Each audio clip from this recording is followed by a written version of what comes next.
working. Yeah, but I just lost my You're not ping. very happy.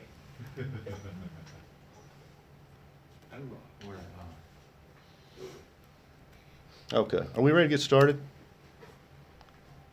You know, screw the damn demo. I'm the only one who cares. All right, let's get started. So this is a fairly grandiose title. Next Generation Directory-Based User Management for Cloud Infrastructure. I tried to pack as many buzzwords as I could in there. Success. Yeah. I wanted to get your attention. I'm sure I'm going to deliver on that. That's me. I do stuff. All right, so we're going to think about how to implement user access controls on machines running in the cloud. And for those that know me, this is not an RBAC talk. So I'm not going to be surprised. I know you're going to be disappointed. I'm not even going to, this is the last time I say RBAC right here. No. Today. All right, so our agenda is we're going to look at the history of Unix as if you guys need that in order to establish some building blocks to create a security model based on a data model for a solution that I can't demo.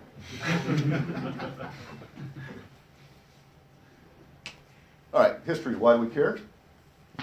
Knowing the path forward necessarily means understanding where we've been, right?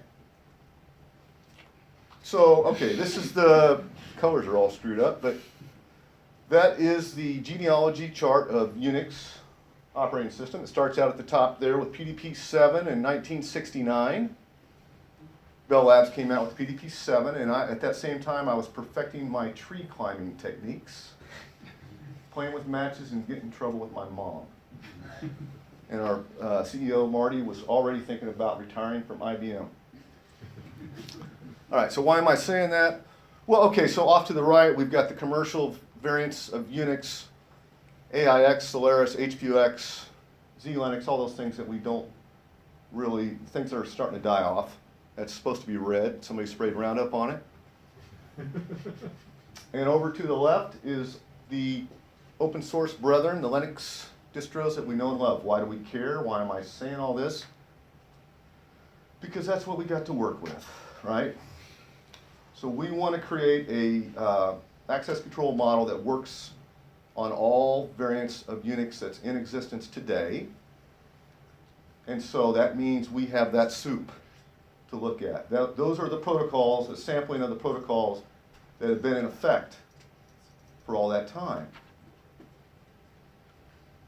So out of that soup, we're going to derive some building blocks. And God, could those colors have turned out any worse? What is that, brown, and pea green, and piss yellow?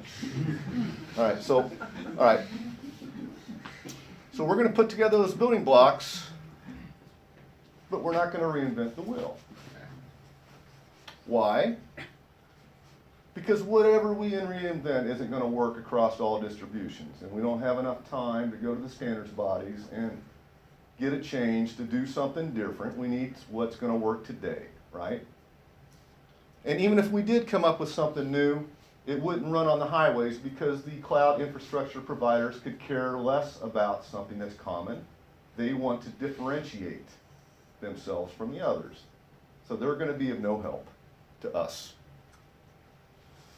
Okay, so we are going to, out of all that, we're going to establish a couple building blocks, and we're going to do POSIX security controls based on directory services, best practices. But if that's all there was that was to this talk, I could sit down now knowing that I still reign supreme at stating the obvious, and I could bask in the glory of that, and we could all go and drink some beer and have some fun.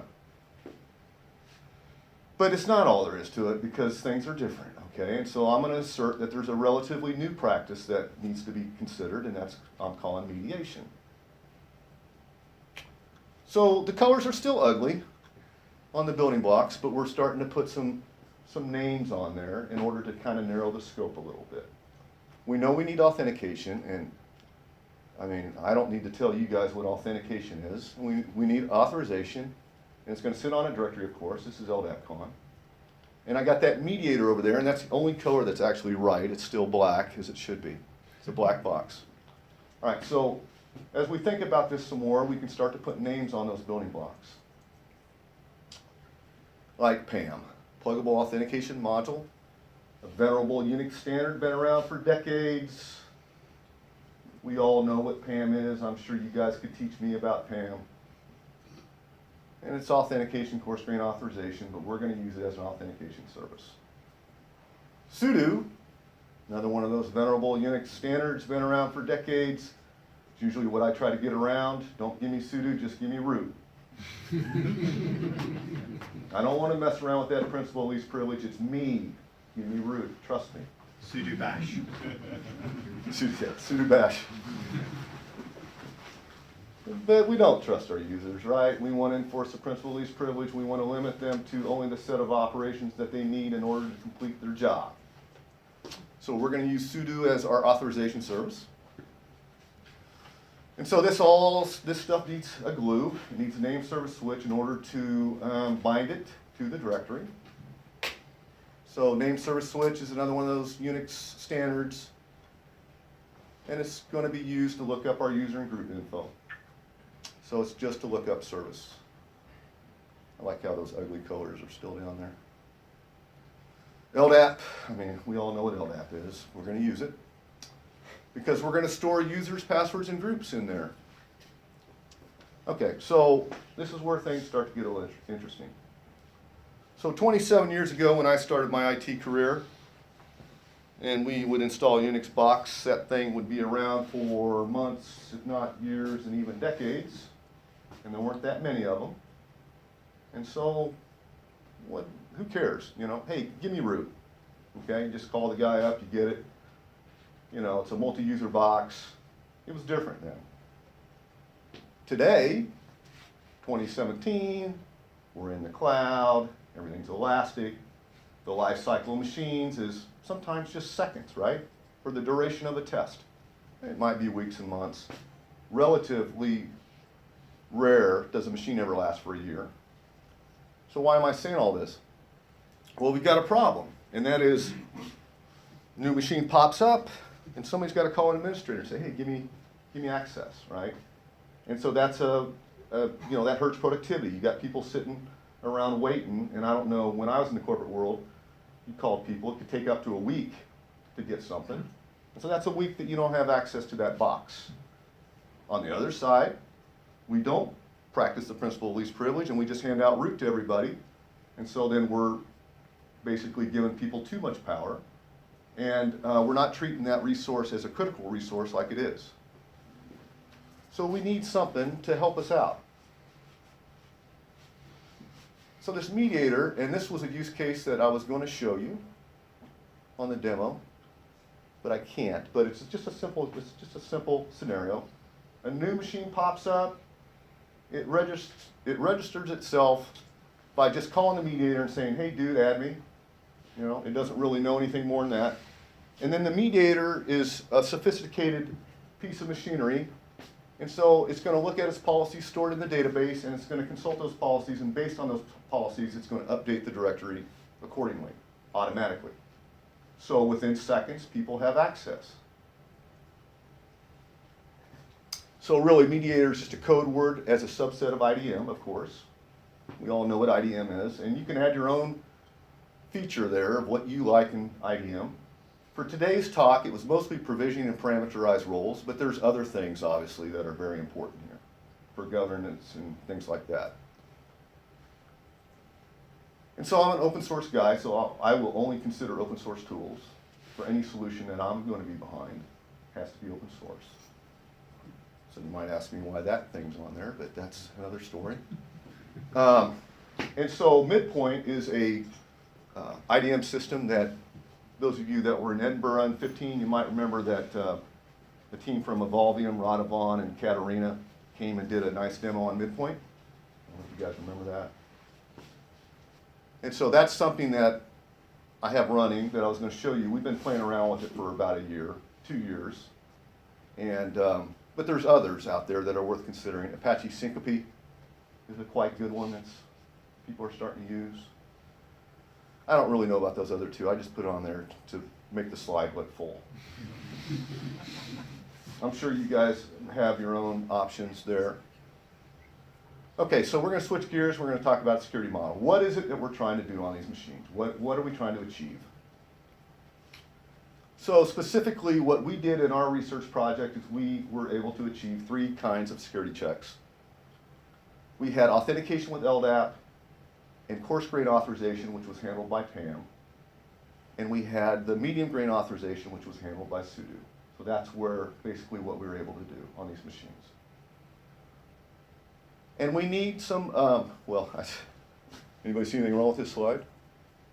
3 types of control groups. Yeah, I think there's 4. So there's 4 kinds of control groups that were stored in LDAP in order to achieve this. The first one is I'm calling a machine set. And that's a collection of machines. A machine may be a member of one and only one machine set. And so that you can think of it like a domain. And these machine sets can grow quite large, right? And so a customer that we were engaged with had machine sets that were thousands of machines, even tens of thousands of machines. And they wanted a way in which to easily manage those with their users that didn't require a lot of manual processes. But you can organize these machines in any way that makes sense to you. It might be organized by customer, tenant, project, whatever. And then we got machine groups. And machine groups are collections of users. And that's handled by PAM in order to figure out who gets access to a particular machine at login time. Security roles are used by sudo. Those are collections of users. And what we're basically doing is we're scoping a user to a machine set and a particular type. You can see here in this example, I've got 3 machine sets that are being represented and 3 different types of users or roles, which then fans out into 9. And so the idea is Curly can access he's root for every machine in machine set 1. So if you assign Curly that role in scope of the machine set 1, he can log on to all those thousands of machines that's in that machine set. Does that make sense? And then different types of users, different types of machine sets. Obviously, you're going to have an unlimited number of machine sets and an unlimited number of roles in a real world scenario. Sudo roles, I think we all know what that is, but that's a representation of sudo policy that's stored in the directory. And that's going to be a collection of machines.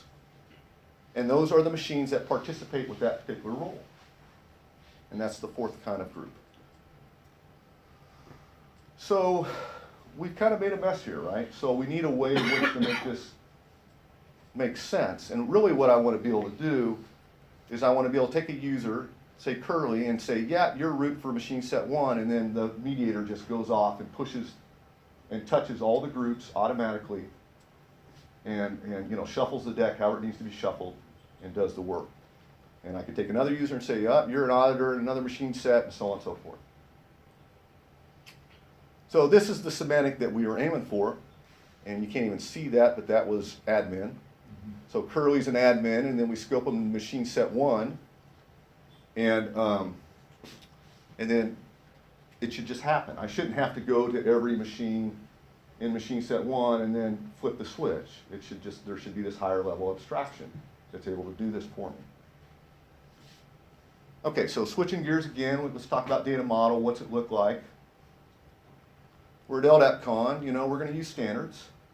We got RFC 2307 biz, more on that in a second. Sudo roles, which we're going to be storing the sudo policies in the directories. And then I've got group of names for these sets, for just groups, just standard group of names. Okay, so RFC 2307 biz is an addendum of RFC 2307, which was authored by Luke Howard in 1998, I believe. And then there's this addendum that's got Luke Howard's name on it and our very own Howard Chu sitting in the back. It's called RFC 2307 biz, which I found out that they shouldn't have put the biz on it. You should have used a different number. I do not put the biz on it. And that's an approach for using LDAP as a network information service. That sounds promising. And this document describes a mechanism for mapping entities related to TCP to LDAP. Okay, that sounded pretty good. A set of attribute types and object classes are proposed along with blah, blah, blah. And at the bottom, I love this. The proposed mechanism has already been implemented with some success. And so I'd say that's a true statement. So this thing has never been approved, but yet it still stands.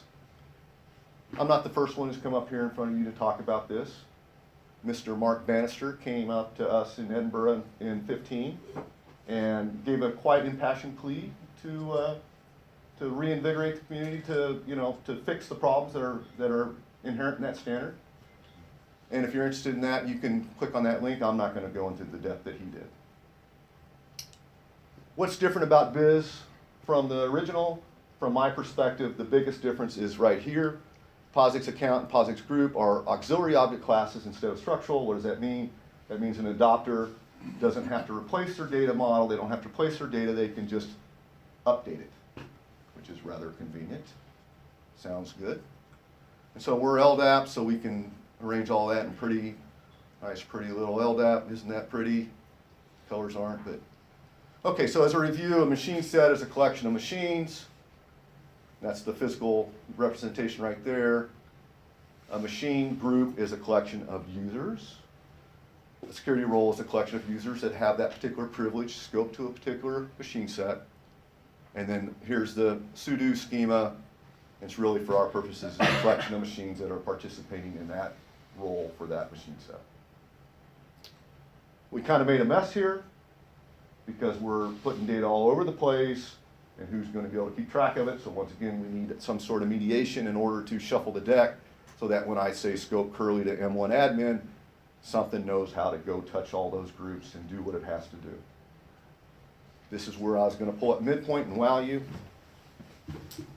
I think I'm just going to go ahead and give it a try. All right. The demo gods, I'm not afraid of them. All right, restart VPN. Okay.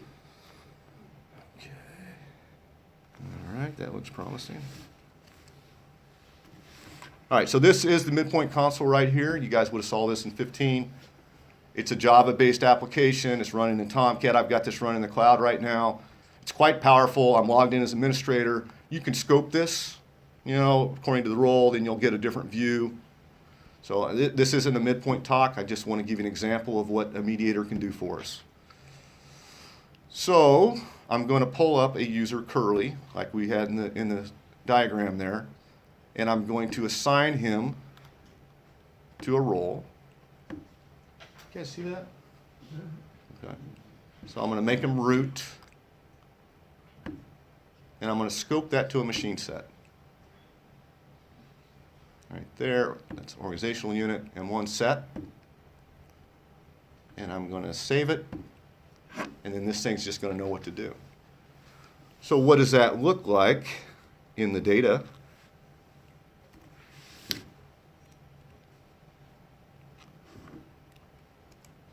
Here's the machine set right here. Actually, we don't need to look at that again. Let's just look at curly.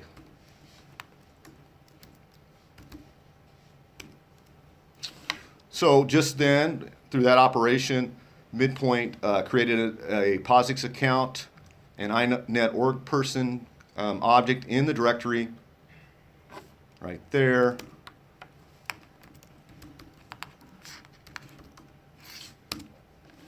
And it added him to the necessary group. So in this case, maybe I will show you this actually so you'll get an idea. In this test environment, it's just a demo environment. We've got 3 machine sets. There's M1 set, M2 set, and M3 set, and each machine set has 2 machines running in it right now.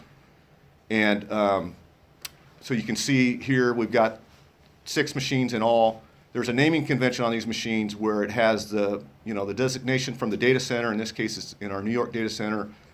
There's a CIMUS, a vendor or a service provider, and then M1 for machine set 1, and then CEN, this is a CentOS machine. There's another one here, Deb. You could have Solaris. Anything that can do PAM, sudo, and NSS can participate in this kind of a thing, okay? And so, back to curly.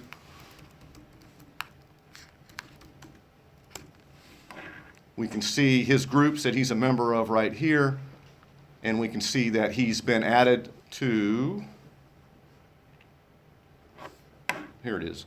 He's been added to M1 admin, so he's in that security role right there.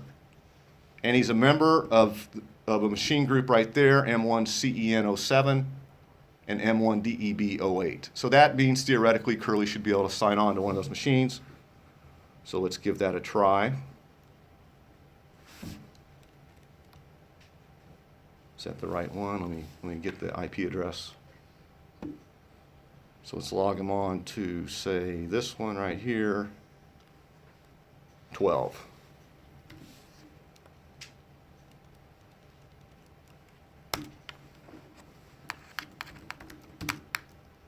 Okay, he's in.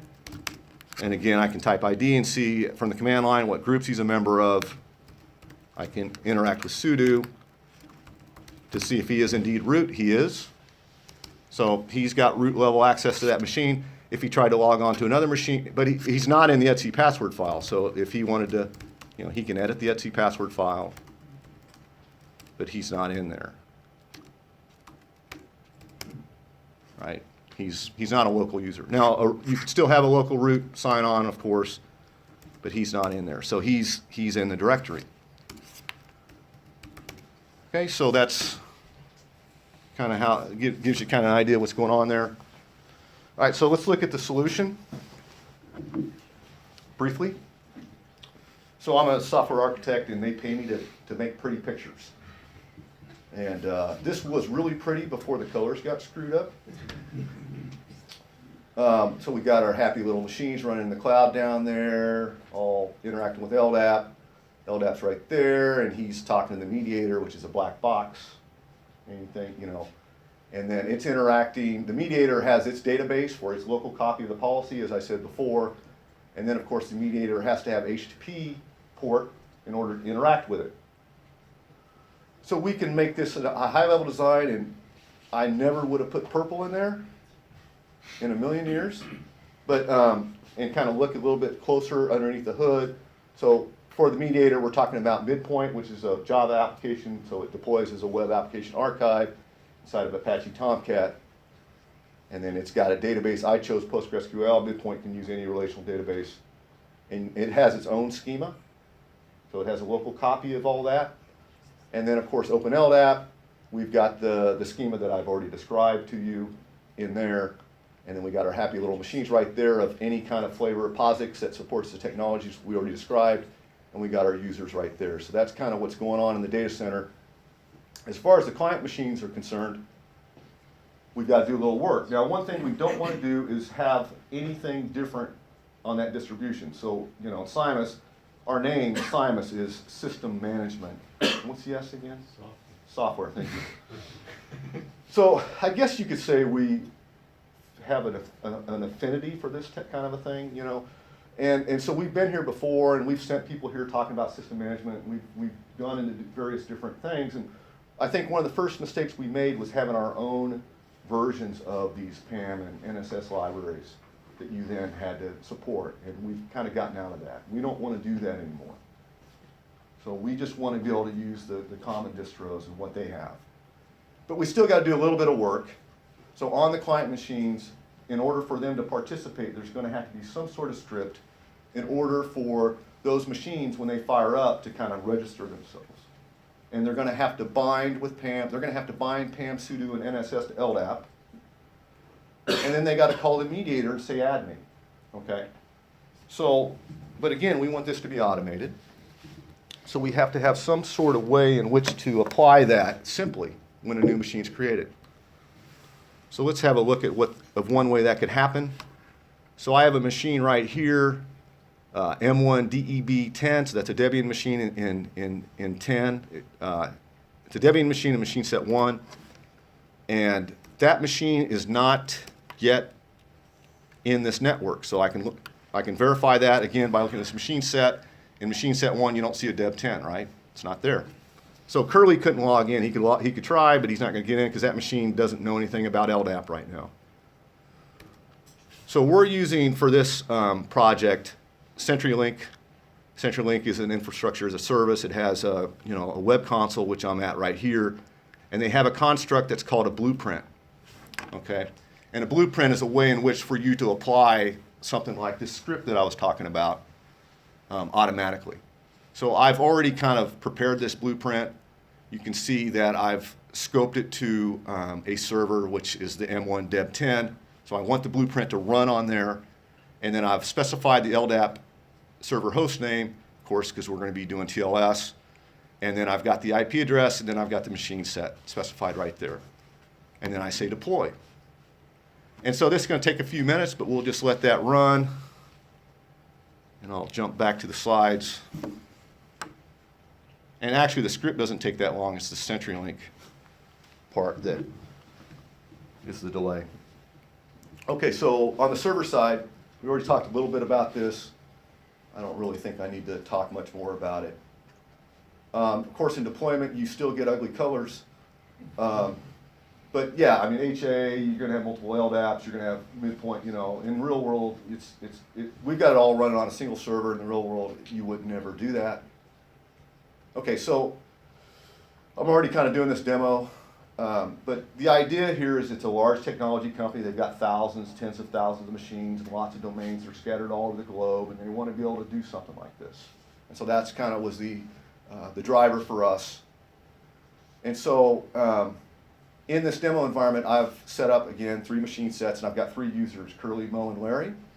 Curly is root in machine set 1. Mo is an auditor in machine set 2, and Larry is a user in machine set 3. And the demo environment is particularly ugly right there. So let's play around a little bit more, and then we'll go drink some beer.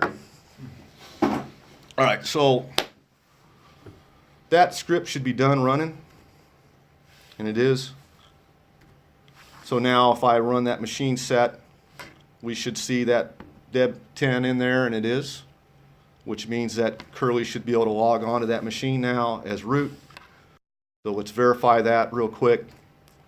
So let's get the IP address from that machine, which it's 25. So I'll go back here and see if he can log on to that.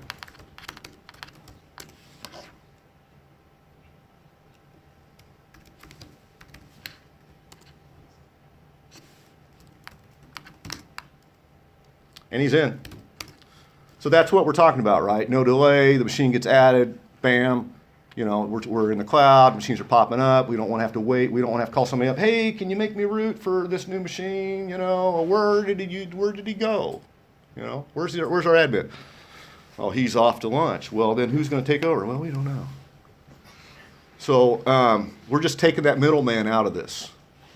And that was the idea. Hundreds of thousands of machines popping up and down all over the place. We need that mediator. So that was kind of the driver of all this.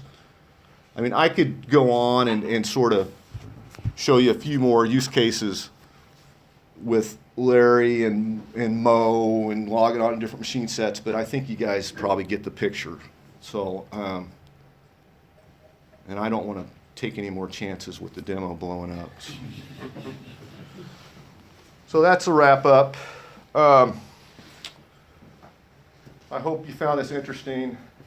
Obviously, there's nothing new here. We're just kind of combining some stuff, trying to figure out how to make this work with the minimal amount of work on our part, especially on my personal part, because I don't really like to do a lot of work now. So I like to throw frisbees like this. So that's, I guess, it. I don't know if there's any questions.